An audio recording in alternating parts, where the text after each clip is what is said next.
dnešek jsem si zvolil čokoládové cukroví. Vůbec žádná dlouhá práce s tím není. Žádné dlouhé válení těsta nebo pečení. Vůbec nic. Pojďte se podívat, co na tuto lahůdku potřebujete. Na čokoládové cukroví budeme potřebovat pár piškotů, topping a moučkový cukr. Na začátek nasypeme pár piškotů.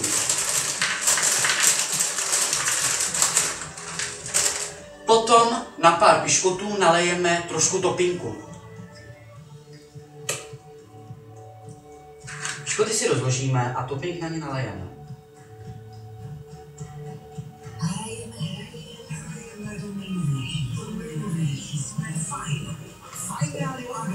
A na úplný závěr na piškoty nasypeme moučkový cukr.